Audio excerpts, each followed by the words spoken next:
I think founders that care about the brand and what they're giving to their customer base and want to be proud of that are founders that typically build more iconic brands because they're Mhm. not in a rush. They just want to get it right. Being passionate is Right. actually what life is about. Is life is worth living, and that means we have joy and we have enormous sadness. Mhm. Both those things exist every day in our lives. Today's guest is Amy Errett. Amy is the founder and CEO of Madison Reed. It is a revolutionary hair care company that she launched back in 2013. And the idea is to give salon results with healthier ingredients in an at home formula. And before that, Amy was a venture capitalist and a serial entrepreneur.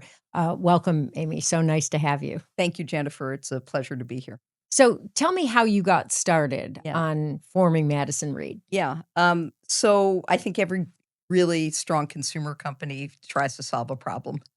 And the problem that I saw was, lots of friends complaining how often they needed to color their hair. Mhm. It's good for us, but not good for everyone. That gray is one of those things that just keeps coming in with a certain velocity as one gets older. And a lot of my friends cared about ingredients and were very worried about what is it they were putting on their hair repetitively for 30 years. And so I was a VC. I didn't have any intention to get back in the operating mode again. I had been a three-time operator. And so I started to just do a little research. And I'll never forget, I had a call with somebody who was very senior at L'Oreal just to vet this idea. And at the end of the call, it was supposed to be 30 minutes. It was 2.5 hours.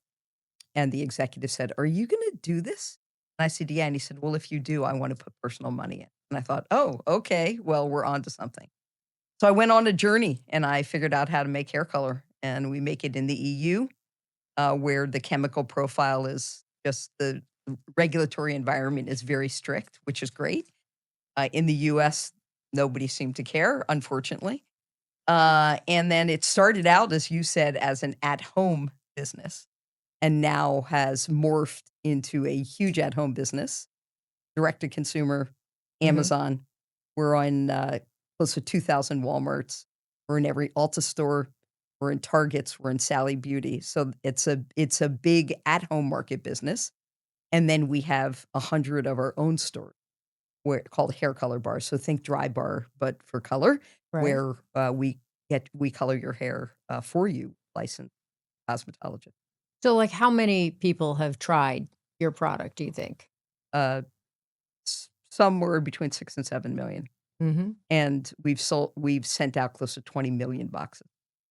But if I go to my local hairdresser and Yeah, I say, "You know what? I want a hair color that doesn't have chemicals in it." yeah. They're gonna say, "Ah, but it's not gonna cover the gray."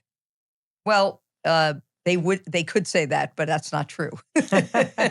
Because, all of our products have what we call a smart 8 free formula, so there's 8 things we've taken out. Okay. Most people don't know this, but 15% of women have an allergy to hair color. I'm one. Yeah, which is whether it can be, little bit of itching and sort of hives all the way to anaphylactic shock.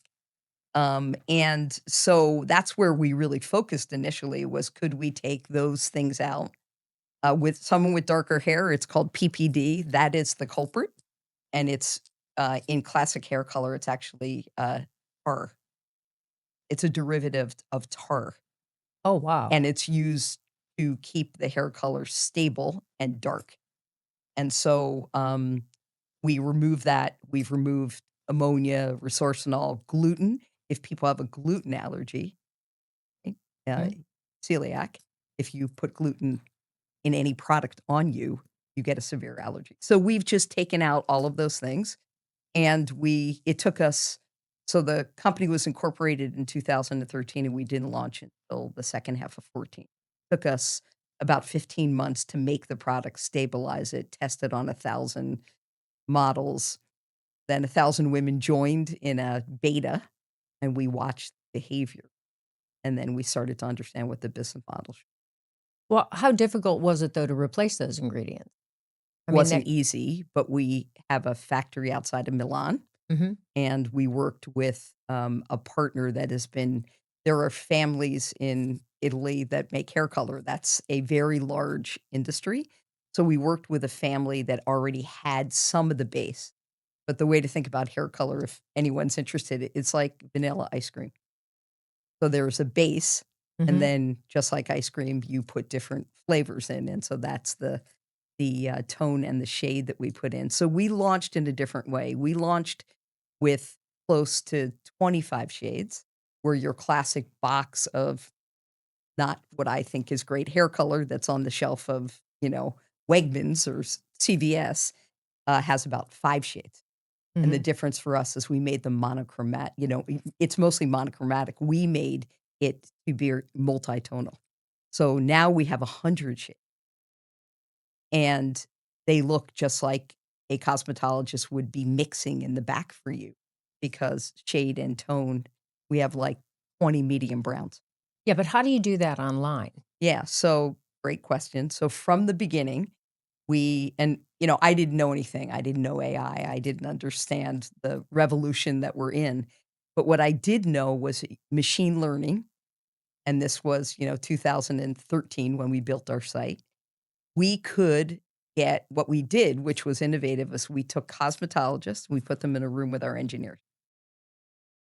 And we basically said the following: if you had a guest walk into your salon, what is it that you would look for in their hair that would then help them get the desired result that they wanted? And so the cosmetologist said, "Well, there's 30 things that we ask and we look for. Look for how gray the person is, what their natural color is, what their desired results. Have they colored their hair before? Is their hair wavy, textured, so on and so forth." And so we started to have these engineers say, "Well, great, we know the use case. So can we get this down to less than 20 questions?"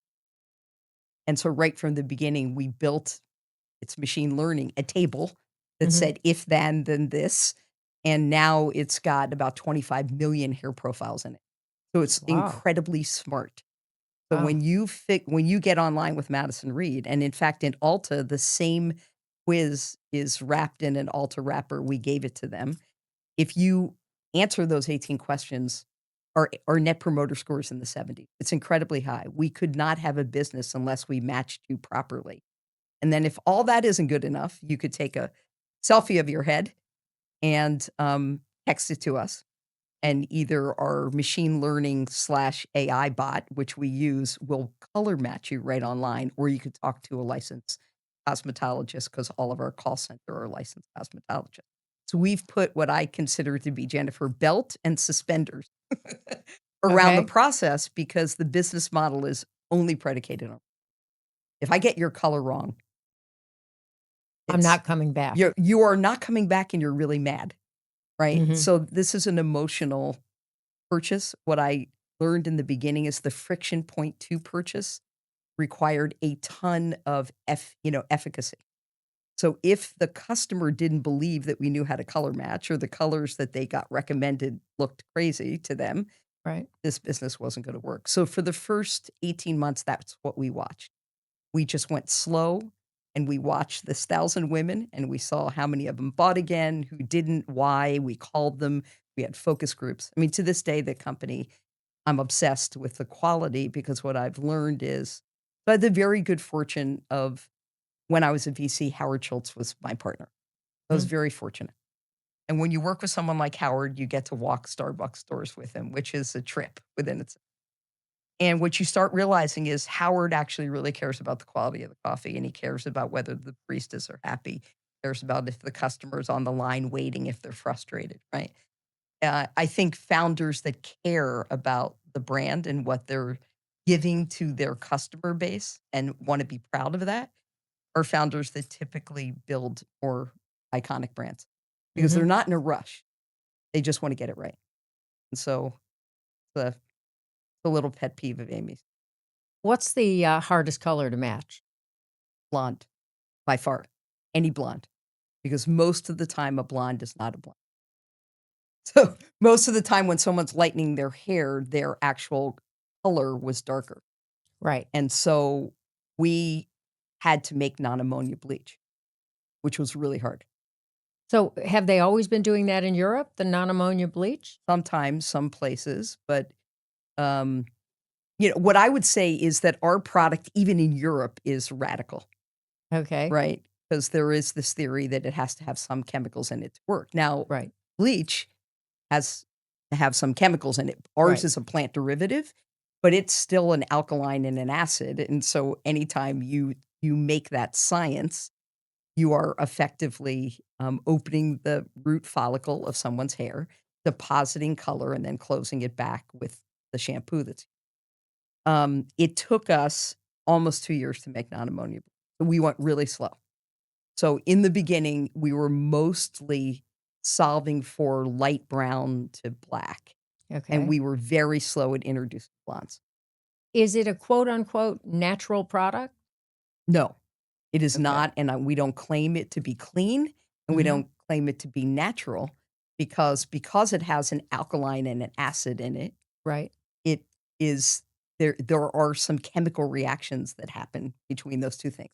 If anybody tries to sell you a box of hair color that says organic, that is feasibly not it is not humanly possible Okay. because what you're actually doing in permanent hair color, as I said, is you're actually opening the root follicle, and so it has to have an alkaline in it. Now, you could color your hair with a demi-permanent. Mhm. A lot of people use that, Mhm. but if you're more than 25 or 30% gray, it's not gonna cover your gray, and that actually coats the outside of your hair and comes out after about 25 washes. So, okay, so is it cleaner and more natural than most Oh, hair products? 90%, Okay. right? But we can't get out everything. We've taken out the 8 culprits, and we're really careful in our advertising. Like, you never see us use the word natural, clean. Not true. So, Right. again, there's that founder that wants to tell you the truth, Right. which is important, and I think it builds efficacy with your customer base. They know exactly what they're getting. How did being a VC help you Yeah. start this company? Um, enormously because I had had 3 entrepreneurial experiences prior to this. So I had an understanding of the startup environment and the kind of, uh, crazy environment one puts themselves in to do these things, which is very risky. You have to be somebody who is, uh, comfortable with risk. I'm extremely comfortable with risk. In fact, I don't like routine, right? So when I worked in big companies early in my career, I was bored. I thought the whole thing was kind of a waste of time, sit in a meeting to talk about the next meeting. And I kept saying, "We need to get some stuff done here." So I had that DNA, but I wasn't a professional investor. And so when I became a VC, I started to realize that there were a handful of things that needed to be true about a business model to increase. And I want to say this really carefully to people. Um, so much of what happens in a company is luck. So if anybody talks about the fact, like for instance, this company doubled during the pandemic. There was nothing that Amy or anybody did around the pandemic to make that happen. We got lucky. Right. But what I tell people all the time, just like being a good venture capitalist, you increase the probability of a good outcome if you position yourself to get lucky, right? Well said. And so what happens when you're a VC is you are attempting to look for 3 things. And I was an early stage investor. Great people. Teams are everything. I've seen average business models with amazing teams do great. I've seen great business models with average teams not do so well Mhm. because everything I could tell you about Madison Reed, none of it 85% of it didn't go the way I thought. So there's this notion of resilience, pivot, wisdom, all that stuff that I talk about a lot. Second thing is the size of the prize has to be big enough for and what I mean by that is feedback we got all along, mostly from men, not a put down that, most men, if they color their hair, Jennifer, they are not telling us, right? Eh. So when I was pitching men, they were like, "What? This is a great idea, Amy, but the total addressable market's too." And I was like, "Wait a minute, check your visa bill, number one, because your wife is going every 4 to 5 weeks, and it is not too small." But I needed to make sure that the size of the prize could make this a $1 billion company.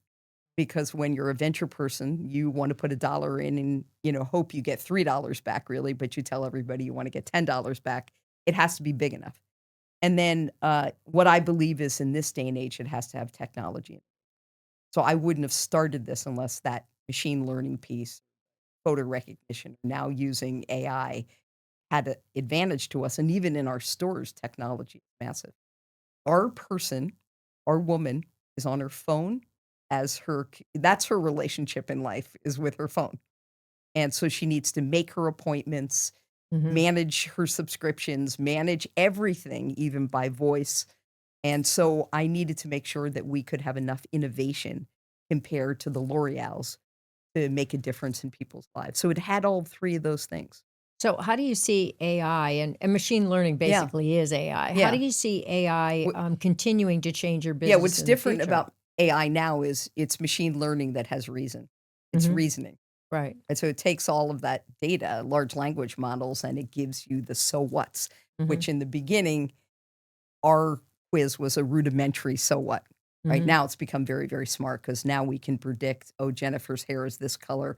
Not only should she buy this permanent color, but this shampoo because of the texture of her hair, this root, coverage product because she tells us she colors. Not saying you color hair this frequently, Oh, but I do. no, so our own AI now has become more sophisticated Right. to when you actually go through the e-commerce experience. It's not single threaded to just give you the box of color. It's now Okay. telling you here's all the support products that you go with it. So how about 5 years in the future? What do you see? Um, so I'm one of those people that's there's a group of people I know that are petrified, and I can see all the reasons for that. Very logical. I fall into a different camp. I think that the world is always going to need people. The world is always going to need emotion, Mhm. empathy, sensitivity, understanding each other, love, all the Mhm. things that I think are just core to who we are. Right. So I don't see AI just replacing the world. I think what I'm excited about. So, for instance, I'll give you some information on this. So we have a chat bot, an agent that's called Maddie, and that agent today is taking 80% of our customer service uh, incoming inquiries, and our customers are 2 times happier and satisfied, and so it's things like, I wanna make an appointment. So for here in Florida, let's say Mhm. you wanted to go to our store in the Falls, right? Right. But you get onto our agent and you say, "I wanna go Friday at 4 o'clock at the Falls," and they say, "Well, there is no appointment, but let me tell you something 11 miles away at this store, there's Okay. something available, or Saturday morning, or would you like us to call you when there's an opening to get on our wait list?" Mhm. Most human beings are just satisfied that we took care of what your needs without having to be on hold, without um, changing address. There are rudimentary things that our agent does now completely changed our business. So tell me about the color bars. How is going to a color bar different from going to a salon to have your hair colored? Well, so no, the first thing is the time. So when I first convinced the board, it's a very funny story. The business was doing incredibly well, and I said, this hair color is so good, we should have our own salon. And everybody around the table said, "There she goes again, she's nuts." And I said, "I'll tell you what, give me $100,000 out of our budget, and we'll open a pop up New York. We should open in New York." And we did. We got a temporary space. We had no idea what we were doing. We spent 29,000 of the $100,000 for out of home advertising, sides of buses, subway stops, those kinds of things. Right. Um, in 5 weeks, we couldn't take another. We were so full.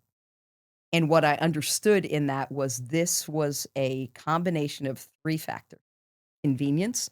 Most modern women are not interested in sitting for 3 hours anymore. They just don't have the True. time. They don't want to True. sit there. Mhm. So that was one thing. Could we do it faster? One. Two, could we give people transparency of the product and the color? To give them the opportunity. I have 100 of these. They can go to any 100. I have customers that have been to 20, 30, 40. So you're traveling. right? And let's say that you're a member at Boca in Town Center. You happen to be in New York, gray showing. You can't control that. You didn't get a Right. chance to color it at Boca. You could walk into 8 locations in New York City and because of our technology, get the same exact result because it's the same color that Boca's using So your profile is everywhere. everywhere, and it's online. Mhm. So if you're going to Hawaii, where we don't have one yet, I wanna open that store, that's what I Okay. say. We don't have one yet. You're going to Hawaii and you're like, you just need to touch up. You could go online, click a button, and buy the same color and take it Mhm. with you. We have customers that do that all the time. So I knew that convenience, I knew that transparency, and women that cared about the ingredients. Mhm. And then the third thing that I also understood is, um, she wants quality, but she wants value. And what I mean by that is our customer is not a our customer is $150,000, $175,000 of household income. This is a woman who's discerning, Mhm. but she does not want to spend $300 for 3 hours and not know what's being put on her hair and feel like she has to just go to one stylist, and if that person's sick or she's sick and you're 12 weeks out now, right? It's not convenient. So we went through a lot. I told you we do focus groups. So when we opened this pop-up, we went back and talked. We had to close it in 5 months. That was within itself. These women they were not happy people. We ended up finding a space 1 block over in Flatiron, and it's our first store we ever opened, and it's the most successful store, even though it's a very small footprint. We interviewed them. I started to have them in focus groups. What did you like? What didn't you like? Mhm. 4 things they wanted. 1, strong Wi-Fi. Okay. You better give me strong Wi-Fi, Amy, and if I go into stores today and the Wi-Fi isn't good, that's the first thing they tell me. Okay. Okay. 2, USB port. I want you to plug in my phone, my computer, my Oh, okay. iPad, right? So the So I technology can work while this is going Wi-Fi on. that I Uh-huh. want a good playlist, Uh-huh. right? Right. And then I don't want any mirrors. What? Yeah. Wow. So if you look at our hair color bars today, there are always mirrors towards the end of the bar. So if you wanted to sit with a mirror, you could, but most women do not want to see themselves while they're getting their hair colored. They want the reveal. At the end, they Interesting. want you to bring out a mirror and show them how great their hair looks, but they do not think they look good. So you're also doing blowouts, Yeah, right? we do, roots all over color, balayage, gloss. We now do a bonding time treatment, which has gotten, like, crazy popular, which What is is think that? Olaplex, right? Think, strengthening and rebuilding the protein Okay. of your hair. As you get older, regardless of whether you color your hair or not, hormones change your hair. Right. And so we developed a bonding time treatment, which about 25% of the people in the hair color bars take. Okay. And it is done in the bowl when we're shampooing your hair, so it adds hardly any more time, and the results are incredibly good. And then we do a blowout if you want it, but the other part is 65% of our folks do self blowouts at a blow dry state because, again, Jennifer, they are busy. They gotta pick up their kids or they have to get to work. And if it's think about it this way, it's Saturday morning, it's raining in New York City. Do you wanna spend another 45 minutes and, go out in the rain? So you're gonna put a hat on and you're gonna get out of there and save Right. yourself some money. Women love that we delink it. So how long does it take to do the color? You're in and out of most of our color. We have a SLA, we have a timing that we live by, and it's most of the time 90 minutes. Okay. So we're half the time as other people. And when you talk about doing roots, you're not putting the color all over. You're just doing the Depends if roots. the person wants roots, but Okay. we do all over color as well. Okay. But applying color is not very time consuming. So that's a misconception in the industry. Now, if you're bleaching someone's whole head, it is. Uh-huh. But if you're just doing roots, and most women, the profile of our customer is the following. We're a membership-based business. Mhm. So we have 2 kinds of membership, 6 weeks or greater, Mhm. 4 weeks or less. Okay. So that you could buy 2 different memberships. But if you're somebody who's coloring their hair every 3 weeks, Right. right? You want to book your appointment right in our app. You wanna walk in, you want it to be friendly, beautiful, clean, you want friendly people, and if you're doing your roots to cover gray, you're typically going to your stylist to get a haircut 3 times a year, and Right. you may go get highlights from them Right. 2 times a year. But this has changed that other 10 times a year that you're going, and it's, a quarter of the price. It's basically a 4-week membership for us is $85 a month. It's Wow. yeah. So when you do the math, Yeah. it's less than $1,000 a year. Most women are going to get their roots done, it's 200, $250. Yeah, or 300. There you Yeah, go. or more. Yeah. So my job is to give you great ingredients, great service, and Mhm. our job is to meet you where you are, right? So why do you not do highlights? We do balayage. We don't do full on highlights because um I'll just say this to you. I think that's where uh we want a woman to have their stylist to Mhm. keep them in business. I Right. believe that we can have our cake and eat it too. I'm not in this business to put stylists out of work. And so you have a lot of people that are artists. They are artistry. And I want to keep them doing their artistry. Mhm. And so that's why we don't do full highlights. But you did also kind of create the business to help cosmetologists, didn't you? Absolutely. How so? So we have 1,450 cosmetologists that work for us. It's Mhm. a startling number from the founder to say. There's 1,000,000 cosmetologists in the US. Historically, it's been $25,000 plus for them to go to cosmetology, and most of them come out with steep loans. The average cosmetologist in the US maybe makes 35 to $40,000. It's not the person that does this in Beverly Hills or is doing this, in Palm Beach and getting $800 per color. This is the average person that does this. Most of the time, they're in love with their profession. They're an artist, their trade. There's never been a company that's paid them well. Remember, I work for Howard, right? So one thing I learned about that very quickly is the reason Starbucks worked in the beginning was the baristas were given medical benefits. They were given a place where they could go to school, they could have their aspirations, but they could still get compensated. So I just took that same model and I turned it into how we would deal with cosmetologists. So our average person's making 2x what they would make anywhere else. We cover up to 85, sometimes 90% of their health benefits. They've never had health benefits before. We have Mm. cosmetologists, mostly women, almost 95% women, Mhm. many of them single moms, Mhm. many of them with children. The best part of my job by far is when I get that text that says, "Amy, you told me that if I just kept my head down and I worked hard, uh, I would achieve something. I bought my first house last week." Now, that brings me to tears because I have a belief system that this the world has business owners need to be responsible. People need to work hard. Both those things need to be true. Mhm. And if we can make that right, if I can make that right for 1,450 people that work really hard, they're on their feet all day, they care about our guests, they wanna do a great job and make other people beautiful, and if they work hard and we can compensate them well and give them medical benefits and they can teach their kids that you go to work and you work hard and good things can happen in your life, we've done it all.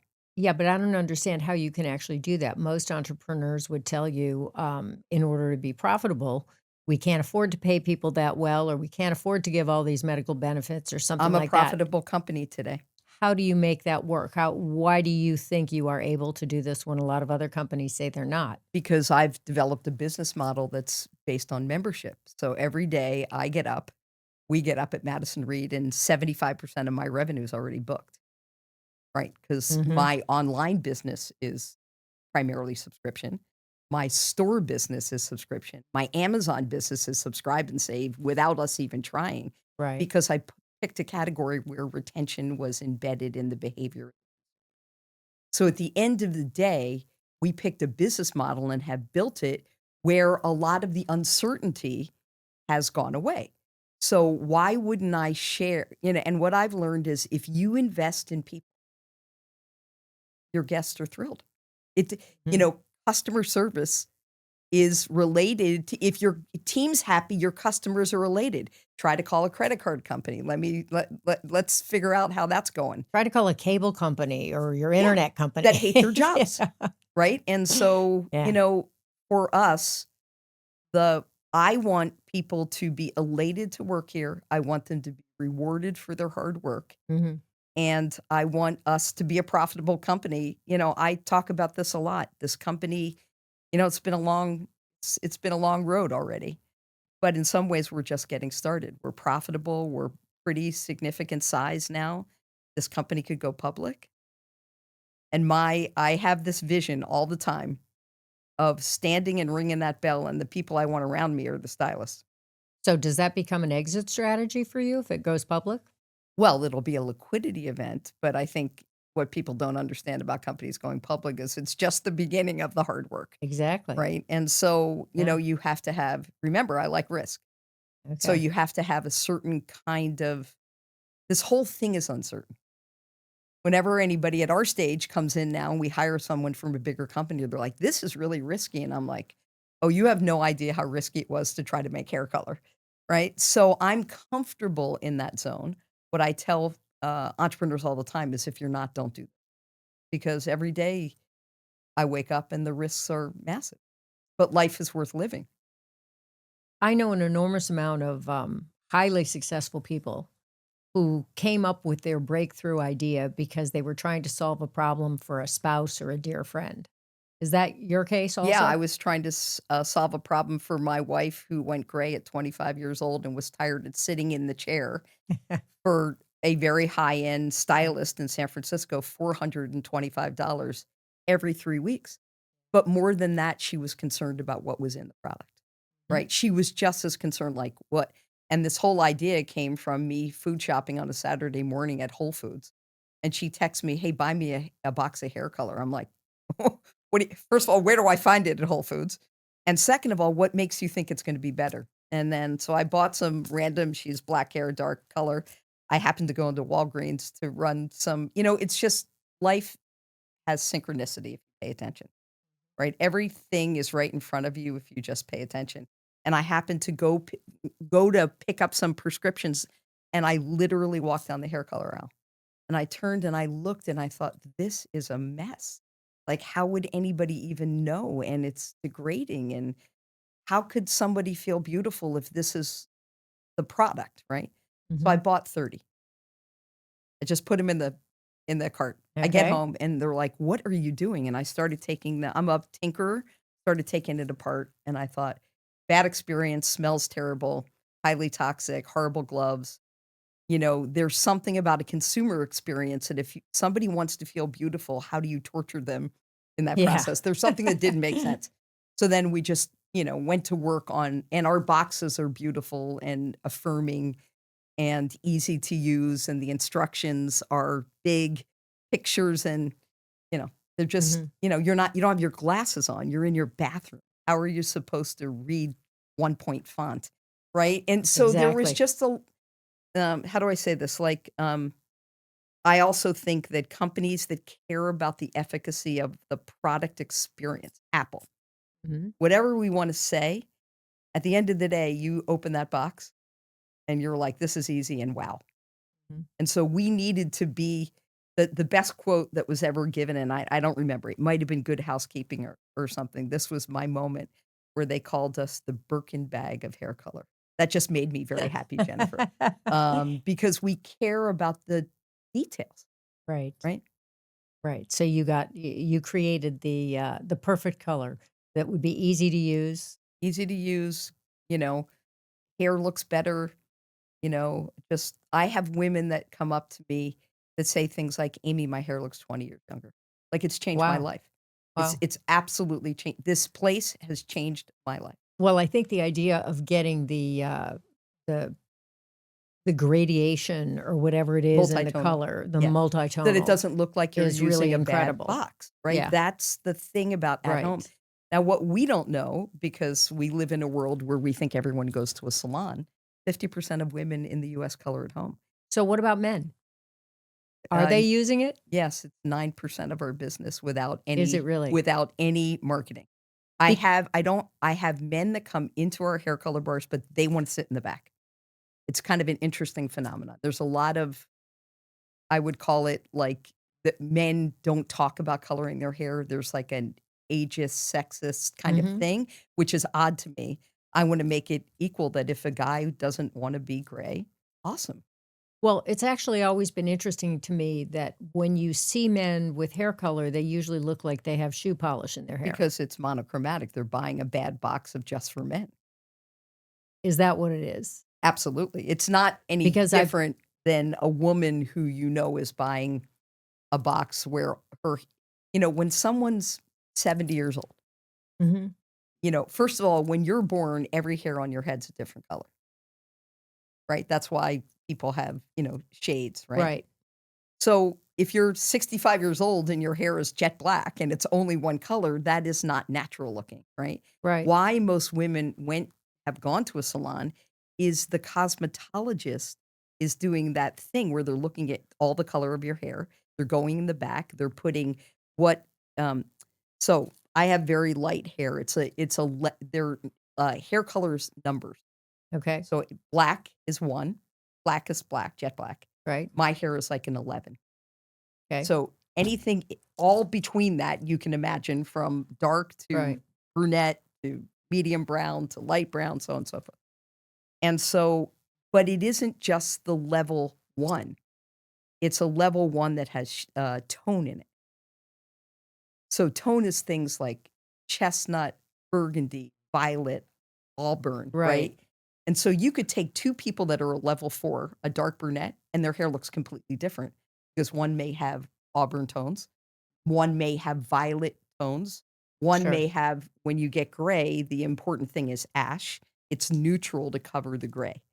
So you have to have a certain amount of ash to cover the gray in the tone. So if you're doing men's hair, I Yes. would think they have to be done every couple weeks. Absolutely. I have 'Cause men that subscribe that are find their color and they're my super users, right? They have a box coming every 2 weeks. interesting. Yeah. I wanna see, I gotta see some men that use this product I because I see it's so many horrible men and the other thing color. is men's beards. That's a big part of it. Really? Oh, yeah. So what do Because they have to do for a beard? Do you comb it yeah, in we or give them a comb. They just comb the color right in. We also interesting. have a men's product, which is a little bit of different technology. So some men buy our permanent hair color, some men buy Madison Reed Mister, it's Okay. called. And that is a demi-permanent product that you can control the amount of gray cover and use Okay. it in the shower. So that product is like for a lot of guys, they may want gray temples, but they don't want their whole head. So they may use the product once a week in the shower and their beard. Some guys really wanna cover it, they're using it 3 times a week. You can just titrate it.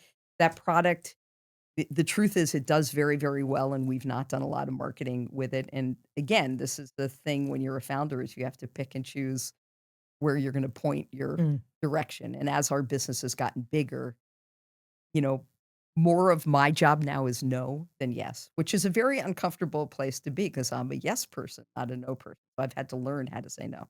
right. Well, I would assume there's always gonna be the winners and losers, and you wanna eliminate the losers quickly if possible, You wanna right? fail fast Right. and iterate and learn Exactly. from it and not be upset, not blame, nothing. Where did you find the time to start a company? Were you working at the time when Yeah, I you was a did this? VC, I was a full-time VC. Okay, and you just started the company in the process while you were Um, there? I told the venture fund that I was thinking about operating it. I was one of Okay, those weird people, Jennifer. Most people become VCs and they love it, right, and they are on multiple boards, and they kinda cruise in and out, and they do their deals, and they can take their kids to school, and it's a very good okay, life. It's a hard job, by the way. Hard okay, to be great at it. I I It's not that I didn't like it, I learned a ton. I was 7 full-time years, so it was a long time. I learned a lot, but I was bored. I like teams. I like building hard things. I like puzzles. I like solving stuff. I like okay, groups of people. So I told in a venture fund, you raise a fund about every 4 years. You raise a brand new fund to deploy capital. So we were coming up to raise a fund. And I said to my partners, I don't think I'm going to participate. And they were like, "What do you?" I opened the Bay Area office of Howard's fund, which was Seattle based, and they were like, "What are you talking about?" I said, I just my heart's not in." So it took a lot of courage to, single income. I had a little kid, the Madison Reed. Um, but again, I'm comfortable with risk, but more importantly, life is worth living, and finding your happy zone is when life gets really. And I knew my happy zone. My happy zone was hard things, risky, building stuff with big dreams, and having people come on the ride with me. That's where I derive my happiness. I heard you talk, on a podcast actually that I saw you on where you were talking about having been fired and how Yes, that motivated you to do something or inspired you, I yes. should say. Tell me about that. Yeah, as I say about just about everything in life, your biggest stumbles, tragedies become your biggest triumphs. Mhm. And I'm convinced that if you just pay attention to what went into that and what you learned, I mean, as human beings, when everything's gone great, we're just great at, you know, everything's wonderful, life is great, right? Yeah. But the moments that test you are the real moments that you can come through the fire and come out the other side and learn something. So yeah, I got fired in a hotel lobby by a founder who had been sick, and I took over the business as a favor, and the business five-folded in size, and 5 times I grew it Okay. within a 3-year period, and the person decided they wanted to come back and run it themselves. And so I had no warning, and, I got thought I was meeting this person for coffee, and I was handed an envelope, and, yeah. And so, I know now the why, right, and what came out of that, and I'll never forget, it was a Monday morning in San Francisco, it was beautiful out, and I had a convertible, and my car was parked in a lot, and I had this envelope, and I thought, "What the hell just happened?" Right? It's not fair, all the things, the flood, the shame, the blame, and I remember getting in my car, and I put the top down, and I remember driving and thinking, "Oh my god, it's a beautiful." And I also remember saying to myself, if I was in my office right now, I wouldn't be looking at the sun, I wouldn't be looking at the sky. And I went home and, I told my wife, I told Claire, and there was a lot of some things she said she never thought it was a good fit for me. And Claire is one of those people that lives by her heart, and up until this moment, I lived by my head. I'm a Wharton grad, highly analytical, had been a banker, right? So Mhm. my whole life was like, these are the steps you're supposed to take. A, B, C, you follow that path, right? Claire's a person who follows her heart. And she used to say to me all the time, this isn't this isn't good for you. Like, I don't see you being happy. Um, so after she didn't ever say, she's never said, I told you so. She just felt bad. Madison was 3 or 4, I can't remember. And I said, we need to tell Madison. Claire's like, "4? What do you wanna tell her?" So Claire said, "Okay, I have to take her to preschool in 5 minutes." You wouldn't know that because 'cause you're never home. She takes Madison in front of the front door, and she says, "Get your stuff together. Listen, I have great news for you now. Mommy works at home." And Madison took me by the hand, and I had these back steps up to an office, and she walked me up the stairs. I can't make this story up, and she went, "Welcome, mommy. We're so happy to have you." How great is that? And I thought to myself, "There's the answer." Right? Now, of course, the aftermath of that is all those things that just, I'm results driven. I don't like to fail. Um, I felt like it was public humiliation. Like it was all that stuff. And I went into deep therapy. I got a great therapist. I meditate every morning. I learned to meditate. I learned to journal. I just slowed my life down. Mhm. And I started to think about, okay, like, what is it that makes Amy happy? And it's such a bizarre story because in the interim, Howard and the venture fund wanted to fund the company I was running, and he found out that I got fired, Right. and he called me, So out of nowhere, I'm like at home and there's Howard Right? Schultz that comes up on the phone and I'm like, okay, this is weird. And he said, what happened? And so was very pleasant. And he said, great, because I thought you were the star. So let's get started. And I said, started on what? Oh, come hang out with us in Seattle. And so I had no intention of being a venture capitalist. Just kind of moved into that and worked and learned a lot from him. And so See. there's the example of like I was open, every door that closes, as I say in life, a window open. Mhm. And nobody ever does anything great because life is easy. We do great things because life is difficult and we figure out the solution to the problem. Yeah. And so when after I'm very grateful to Howard, I'm very grateful to the firm. Like it was amazing what they did for me. So, how long was that experience? How long between getting fired from the one position and starting About Madison 6 Reed? no, getting fired from the one position to becoming a full-time VC was about 6 months. Okay. And then I was there for 7 years. Oh, and then you started Madison Reed. Yeah. So, And where does the name Madison Reed come from? so the 4-year-old that walked me up the stairs, first name is Madison and her middle name's Reed. It's my daughter's. And I'm biased, but she's a wise soul, always has been, far beyond her years. When I went to start the company, she had heard me talking to people. I'd invite like friends over that I knew were of the age group that needed to color their hair frequently. Right? Couple of glasses of wine later, I'd say, "This is uncomfortable. How often do you color their hair?" Blah blah blah. So she was listening, and I was saying, "Do you care what's in the ingredients?" And most women were like, "No." It was the most bizarre thing I ever saw. Like, "No, we just care what our hair looks like." And I thought to myself, "Well, I care." So one day I was going to work as a VC and she was eating cereal before school and she said, "Mommy, are you going to do it?" And I said, "Do what?" She said, "Save women." So I got in my car and I said, "Oh, Jennifer, shit, I got to do this now." When your kid says that to you. Yeah. So then it just came into my mind. I said, what would happen if we named it something that was aspirational and we should name it after her? And then I started cobbling together. But I was a full-time VC, told them I didn't think I was going to participate in the fund. They ended up funding me. So they were one of the original investors and I incubated it in their office. And then from there, it just, started rolling. We've raised a lot of money and we're venture backed. I have the most supportive board and investors.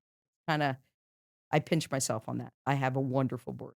Well, I do want to talk about that in a second, but how old is the Madison Reed, the child, today? Madison Reed, 2 weeks ago, turned 23, and Wow. she's graduating college, and Is this a business that she wants to get into? she worked for us. She took a gap year. She was one of those kids that was right in the middle of COVID, so Mhm. she unfortunately lost a year, and so she got into the school that she's in, but deferred it, and I think Mhm. the gap year is in retrospect, I wish I had taken it. It's a great thing to slow down. And she worked for us for that year. And she put us on TikTok and social media. And she did an incredible job. And I stayed clear of her. We were on two different, it was during COVID. I stayed on a different side of the house. Never the two met because I didn't, I don't like nepotism. And I didn't want to, she's a kid that's a hard worker. And I don't want her to feel like she needs to earn Mhm. her way. Is this something she wants to do, though, for her future? No, she wants to tell stories. She's a film creative writing major. Okay. When she was a little kid, I was driving her to school and she said, Mommy, there's a problem in the world. And I said, what is that, Madison? This is the deep thinker. And she said, well, the only way the world really changes is by people telling neutral stories. I said, what do you mean? I said, well, if I could write a story and tell a story about somebody who's disadvantaged, then maybe the people that watch that can understand that disadvantaged people don't, they should have empathy. But if I want to tell somebody a story verbally about someone that's disadvantaged, maybe it doesn't resonate the same way that they read a story or they watch it in a movie. She said, I think stories are the thing that people's stories are the thing that bind us together. So I want Mhm. to tell this, but you're a lot smarter than I was, right? I didn't know. But she's a cool kid. So she's got to get a job. It's very stressful for kids right It Job market's certainly really hard. is. Yeah, it So certainly. she's stressed. She's very serious. So she's stressing a lot. And Mhm. I keep trying to tell her, like, "Breathe. It's okay. You'll find it. You'll You'll find find your it." way. And you know what? Look at me. I started this company later in life. Be open to the universe. And I think this is the thing that women in particular, I think people, but women as a gender, there's a lot of messages that we about what we Mhm. can't do, what we can't have, how we, you know, um, and so what I hope when people hear this story, it's all there for we just have to take the no and learn from it and then get the yes. So let's talk about the basics of starting a business because you were in a position Yeah. with your venture capital I background had a lot of where privilege. you had Yes. people that were willing to Yes. fund you. They knew your track record. They knew Yes. how good you were. You had the support system already. So, for a person who's coming in trying to start a business now, they've got a good idea, but they don't really know what to do with it. What are the basics of what they need to have in order to start a business and be able to get funding? Yeah, so the first thing that I try to tell people all the time is it's gotta be a good idea, right? And, I think getting a group of advisors around you really fast who have expertise that can help you and you're willing to take the feedback. There were Mhm. parts of our business model that were not good in the Mhm. beginning. It wasn't by nature going to, end up being the kind of membership base I talked about, right? So we had to learn the hard way about, whoa, we people used us and they left, and that's not good. You're wasting money, right? So I think get a group of advisors. One, um, you need you need a mentor, and I've had so many people in my life who paid it forward to me, and so I'm somebody that just pays it forward. You ask me for a favor, I'm gonna, especially for women just getting started. Need a mentor. You need people that are going to give you honest feedback. Like, I had people say to me, "This is not a good idea," and they were parts of it were right that it wasn't a good idea. You need to understand the dynamics of why somebody would. First of all, you need to understand you have a venture back company. 90%, 95% of the businesses in the US should never take venture All right, explain. because they're never going to have a liquidity event to give somebody a 3x return. But they could run a business that makes cash, that makes money. So there is nothing wrong with growing your own business that's profitable and you keeping the dividends, right? You keeping the money. Mhm. But I think a lot of young women, young men that I see, I teach at Stanford Business School. And the line after I teach this class is like out the door, and they're all wanting us to do a startup. And I hear some of the ideas and I say, that's not, that could be a really profitable business for you and your partners. But Mhm. there's no badge of honor to get venture backed, right? I think there's an illusion that everybody should go that route and you shouldn't. You could get angels, you could get small business loan, Mhm. you could get friends and family. And then my first company that I started, I had friends and family and I paid back the loans in 6 months. And when I sold it to a public company, I owned 65% of the company. I don't own 65% of Madison Reed, right? So Right. my point is there's a lot of different ways to skin the cat. So finding the business model, can it work, getting advisors, figuring out how to afford to be able to do that. There's a lot of people I know, Jennifer, that just scrap together. I my first company, I was in my late 20s. I I was a banker. I took my 401k. And that's how Mhm. I funded the beginning of it so that there was a concept, right? So, what I tell people all the time is there is a way, but it Mhm. isn't everybody's gotta find their way, and everyone needs to open and today, I have an executive coach, and I talk about this all the time. He's the most brutal. I love him. He's one of my closest friends, but this guy cuts through everything and says, "Oh, Amy, you're so full of shit. Let's go back. Let's go back to that." Um, Okay. and so what you need people around you who are gonna tell you the truth about Sure. your blind spots. What was your first business? It was a company called Spectrum Group, and we were kind of a precursor to, like, SurveyMonkey, that's the best way of describing it. Okay. It was beginning of internet, and we did a lot of syndicated research and then sold that syndication of research. We did some M&A, and then, we sold to, ultimately to IPG, a public company, and I had a 2.5-year earnout, and I stayed 2.5 years days. Oh. 2 days. And the guy that I reported to, who was phenomenal, he's still a friend, he said, "This is best for all those involved, Amy." Oh, and the 2 days was why? I don't know. I think he needed me to go to London or something, and I Okay. did it, and I'm just not cut out to be in a big company at all. I'm it's really, that's the other thing is that, again, know your genius, as I call it. Everyone has his own genius. Mhm. Education system tries to convince us we should be great at everything. It is a problem. We are producing kids who actually have convinced themselves I should be great in English, great at math, great at foreign language, great at, and it isn't true. We all Mhm. have parts of us that are like effortlessly our genius. Mhm. Then we have a zone of what I call competence. You can do it, but you don't love it. Then you have a zone of like real incompetence, like blind spots, right? Right. So most people live in their zone of competence. They don't live in their zone of genius.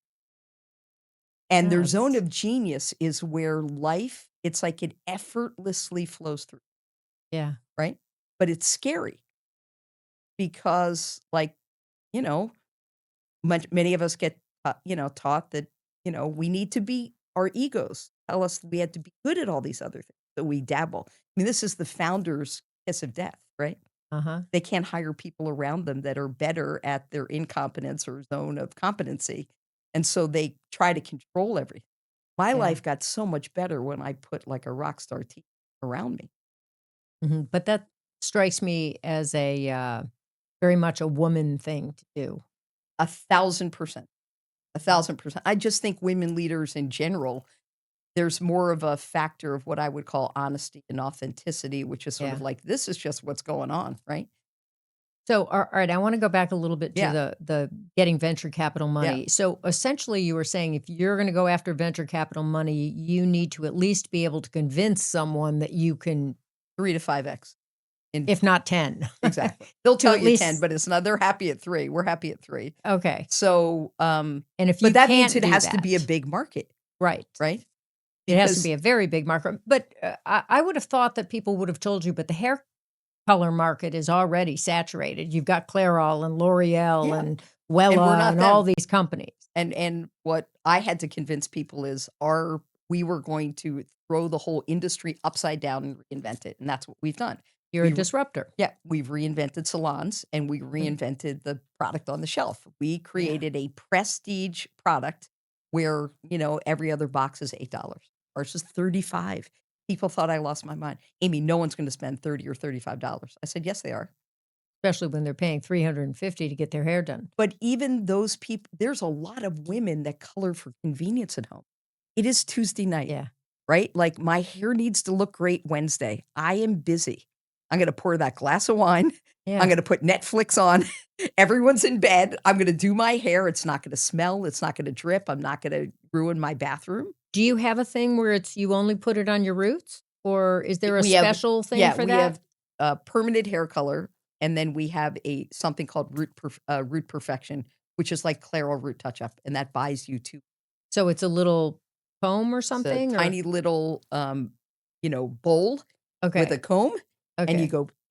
You It just takes put it 10 there. minutes, and usually get 10 days extra, and Wow. it's got the same Oh, ingredient profile, and that thing sells like crazy. yeah, And that then sounds totally like we something I have a need. lot of temporary coverage for your bag. We have a new Okay. mascara Okay. that you put on the grays Right. and your eyebrows. It's ocular. The problem are those side ones. Yeah, and this little mascara thing works, and then we have a powder in a compact that's beautiful. Most Uh-huh. people run up to me and they're like, "I go to a salon, don't get mad at me, but look," and they have the powder, Oh, okay. because that powder doesn't come Sure. off until you take a shower.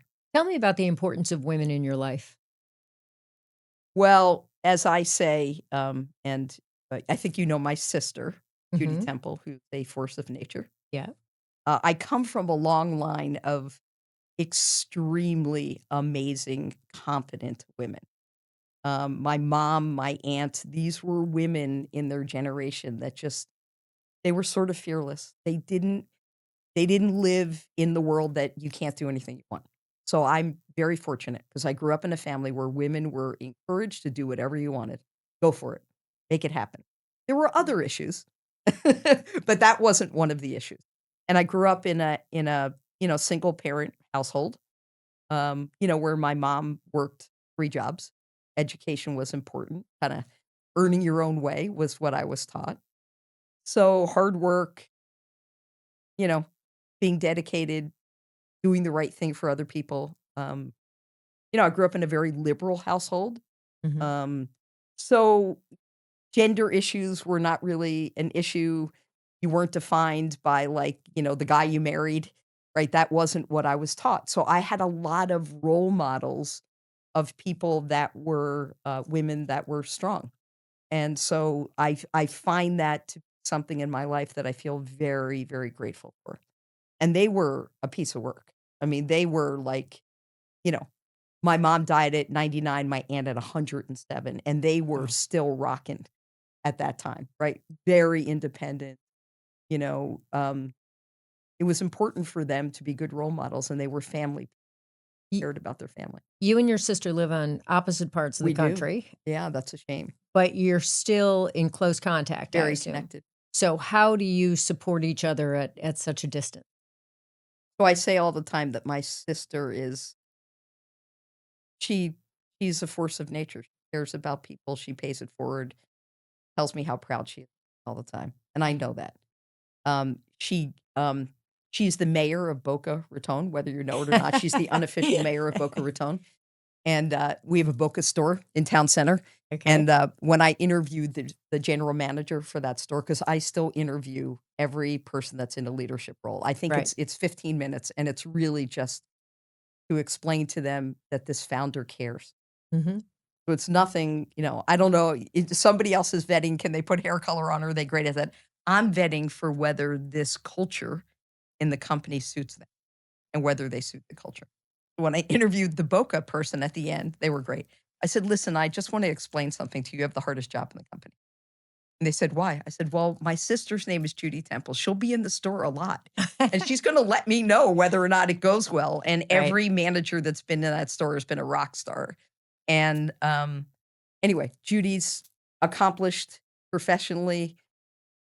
She is an incredible connector to her family and keeps us all connected because Uh-huh. I'm busy and I'm not as good as she is on the prioritization of that. I am with my wife and my kid, but Right. I've learned a lot. She was the person that took care of my mom and my aunt later in their life and kept us all on track and connected. Um, yeah, she's a role model for me, and I'm lucky. What's your number one rule for creating a great corporate culture? Create that culture even before you have your product. We had the cultural values: love, trust, responsibility, joy, and courage. Those were our 5 values, the 4th day in our business for the tuba color. Yeah, but how do you make those things happen? They sound great, but how do you make them actually happen and keep them consistently? Intent. So number 1, a CEO gotta walk the walk, right? So from the beginning of the company, I've just done things consistently. Today, every single Wednesday except when I'm an auctioneer, Jennifer. Um, uh, You were a brilliant that was a auctioneer Thursday, for thank Women of goodness, Tomorrow. because Wednesday, every Wednesday at 12:15 Pacific, I have lunch with the company remotely, and I have from day one, No matter where you no are. matter where I am. Okay. Every once in a while, I get a vacation and I don't do it, and I have somebody stand in, but I do it because what I'm trying to say to people is, "You matter." Mhm. So we need to gather. There's a format for the lunch. It's kind of Mhm. we introduce new people, people cheer, go crazy. We tell 2 truths and a lie. I actually introduce every person, and I find that to be important. I announce that, and I talk about the contributions they've made to the company. I have a theory, which is whether it's a family system, friendships, the organization you run, which is amazing, by the way.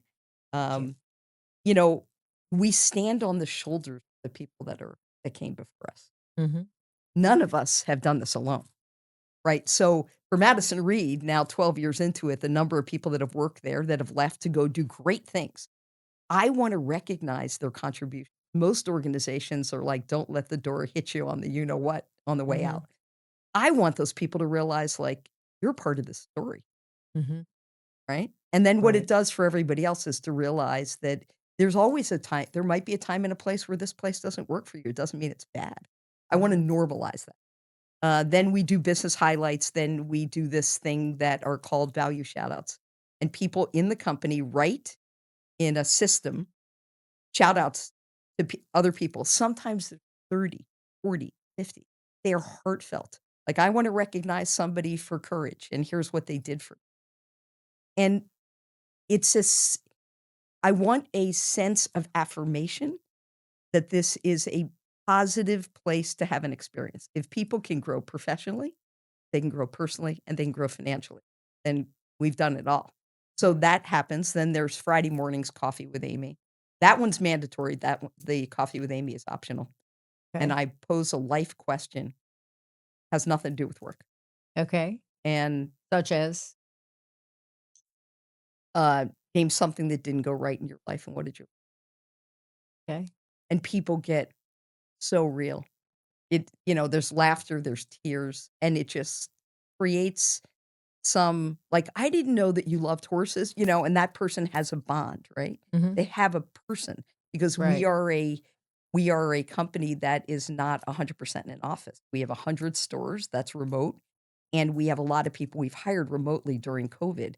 We have an office in San Francisco, but not everyone's there, and I'm not of the opinion that you have to move back.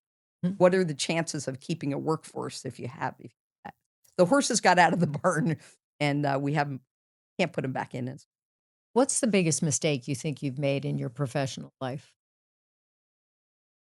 how much time do you have? I've made, a gazillion of them. I think that, I don't follow my gut. I think Mhm. I told you this, that I was trained with my head.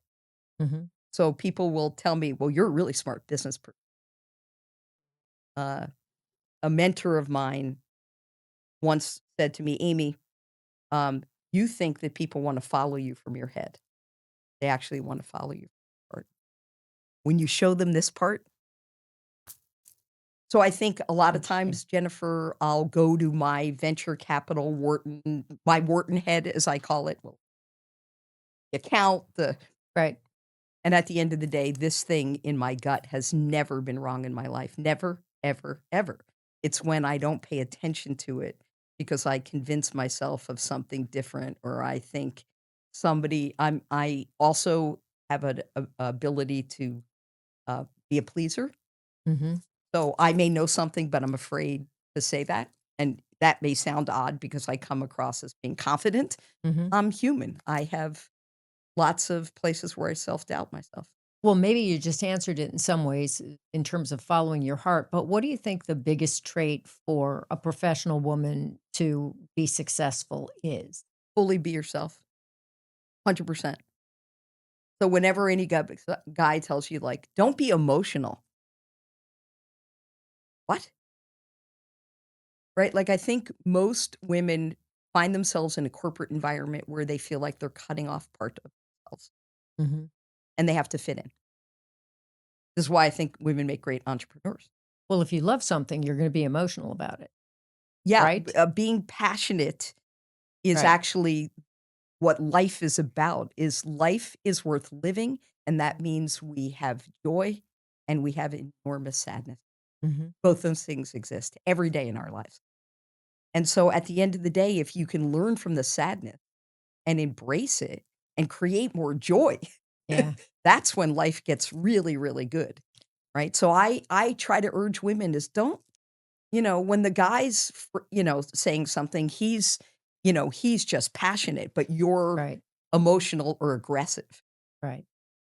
But, I think that most women um, get to a place in their life where they don't want to apologize anymore. That's when you get happier. Don't apologize for who you are. You are perfect. As I say all the time, in your imperfection, we are all perfect. We are perfectly imperfect, and that makes us special and unique. And that's, every single person on this earth has some mission, has some values. Go find that. Because when you find that, there's nothing to risk. The only part to risk is not finding. Well said, and that's the perfect place to end the conversation. Very, Jennifer, very well said. Amy Errett, it's such a pleasure to have you here. you are terrific, and I just wanna say to you that what you do every day at, Women of Tomorrow is the real work. It's paying it forward, it's helping young women, it's helping the mentors find themselves, because I Mhm. think there's a statement that Gandhi said. It was something like, when I when I understood service, I found myself." And I think, you're a great example of that. So thank you for doing what you're. Well, thank you, and you are a brilliant auctioneer. I must say, It's where the Wharton I mind think you're meets the the best heart. we have. You are great. Thank you so You're much. welcome. Thank you for having me. Let us know one thing from today's episode that resonated with you and send it to me on my social media at Jennifer Valoppi or post it in the comments. And we'll post and read some of the things that you send us so that we can hopefully help other women who may have missed this episode. And every episode we do here ends with a micro action. That's something really simple that you can do to hopefully help you move into your future. Today's micro action is to make one bold decision that your future self will thank you for. Remember, every step you take takes you one step closer to your future. And we support the Women of Tomorrow Mentor and Scholarship Program and the thousands of young women who are helped by our mentorship, our scholarships, and access to opportunity. So please check us out at womenoftomorrow.org. And remember that your donations can help us change the world one young woman at a time. Thanks for watching.